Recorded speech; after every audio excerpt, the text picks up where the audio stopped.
Rock and roll. Meet Smokin Joe, the mastermind behind Team Thompson. Today, we're talking real estate. So, Pops, how long you been in the business? Well, it's a little better than 38 years now. I started in February of 1986. I was just a punk like And you. who'd you start out with? I started with a small company called Regal Realty, and my uncle worked for the same company, and he got me in the door there after I sold my second house. And I thought, this is easy stuff. Why don't I become a realtor? So, Dan Lease was the guy that sold my second house, and I said, how do I get into this racket? He says, come with me, son. And I did, and I ended up starting there. It was a small company with really good people, down-to-earth people, and they did mostly farms, ranches, and acreage. There's just a lot of the old boys and girls there, but that's where I got my feet wet and went on from there. And at Remax now. That's right. There was a time when I was a couple years deep and I was still young and, having lots of fun and what, but I decided that it was either get into the real estate business, both feet and jump in or get the heck out. So I got recruited by a fellow over at Remax. We were actually Remax Real Estate North at that time, and went over and got interviewed. By the time I actually moved over from Regal Realty to Remax Real Estate North, we'd have a different broker in place, and there was a lot of good people in there under that same umbrella for, 36 years now. I made the decision to go into Remax. I'd heard lots of good things, and it was get in with both feet and run with it. Do you remember what your first transaction was? I do, actually. My first transaction was while I was at Regal Realty, and I'd been in the business for probably about 3.5, 4 months by the time I actually did the deal and the paperwork. And it was a walk-in at Regal Realty, and I met these people, and I was like, pretty nervous and got a lot of help. The fellow and his wife that walked in there, I was on duty, went out and showed them a few houses. I think it was the next day or the day after that. And when they phoned me up to tell me they were ready to write a deal, it was like, okay, what do I do now? So I went and I got some help anyhow. I remember the transaction very well. I remember the address, and I still remember the price of the house. 155 Rundlehorn Crescent.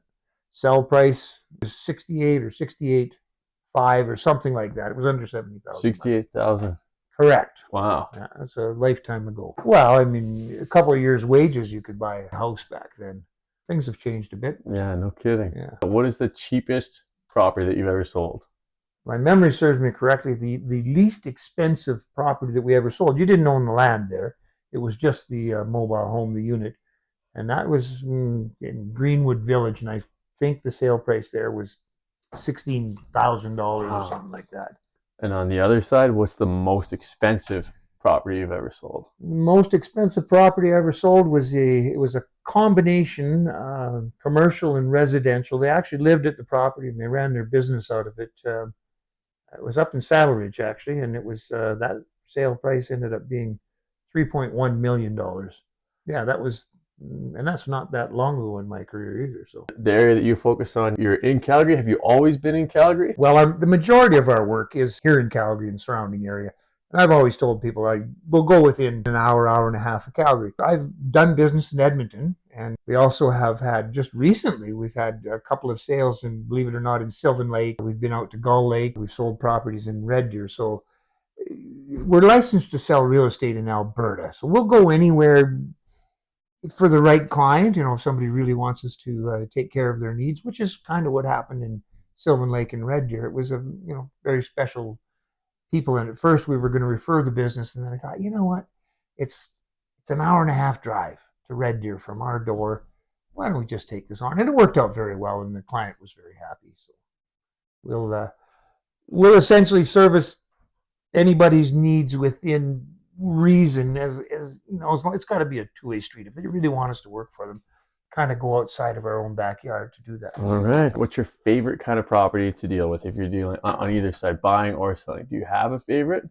If I had to pick, I think the most gratifying sales that I've ever done, and when I look back at going back to the first house that I ever sold, when I think about that, and it was their first house, by the way, so it was first-time buyers and my first deal, and I think the most rewarding experiences that I've had in the real estate business over the years. I'd have to sit down and look at the transactions, but I always get a kick out of it when you're first-time buyers, and I mean they're kids to me now, and they're buying their first home, whether that be a condo or a half a duplex or a single-family home. But just watching the excitement in their eyes and just seeing the pure pleasure of, I just bought a house. I just bought a house. That's Pretty cool stuff. Heartwarming. Yeah, very much so. Somebody had said to me, what's the most important thing about real estate? Well, my humble opinion, the most important thing about real estate is get started. Yeah.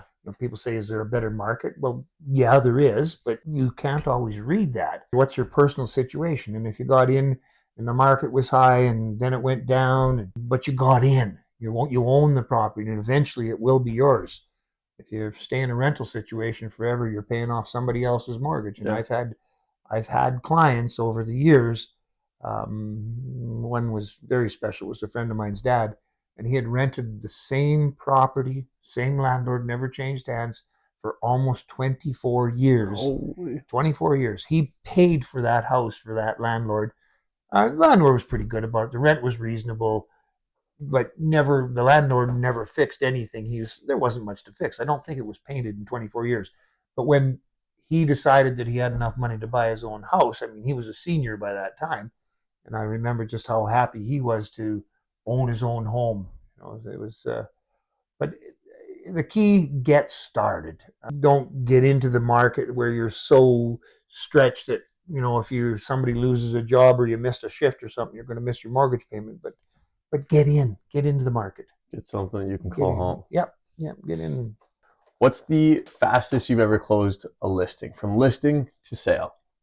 The actual possession, from listing the property. No, let's go with how many days on market. You stuck the sign in the ground, quickest you've ever had. We've had a few transactions that literally you hit the button at 10 o'clock in the morning, and by 6 o'clock at night you have a multiple offer situation and you have a firm sale in less than 24 hours.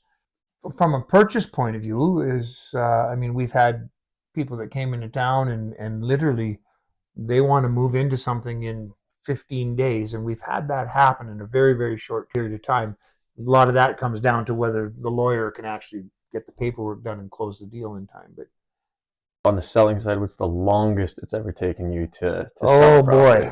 Boy, that one I'd have to actually go back and look. But we've had properties that we've had on the market for in excess of a year. Sometimes there's a reason for it. Specialty property, going into that, and it's going to take a longer period of time and some patience. Have you ever actually had a deal collapse, fall through?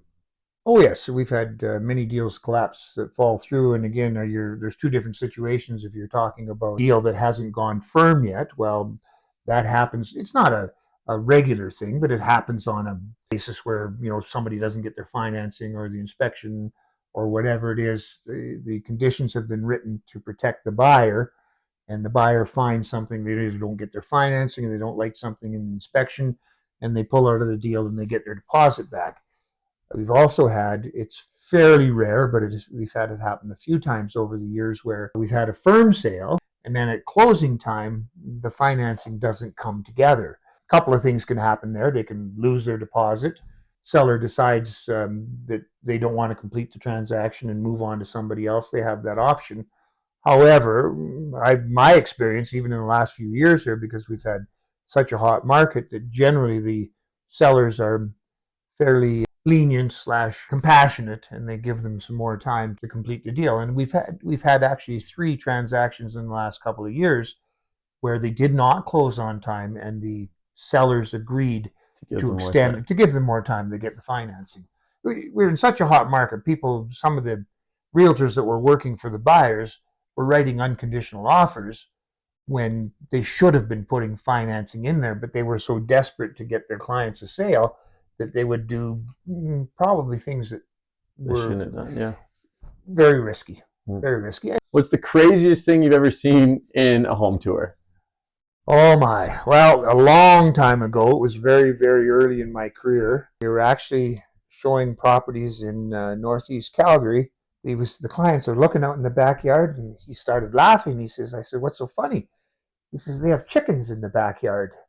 And I started laughing and going, chickens in the backyard. Well, now it's really not all that funny because we're allowed to have chickens in the backyard. But back then, nobody had chickens in the backyard.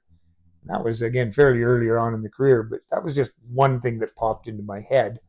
And I guess it really doesn't sound all that crazy anymore. But at that time, it was like, okay. They had homegrown eggs. Yes, sir. Yeah. There was no goats. Okay.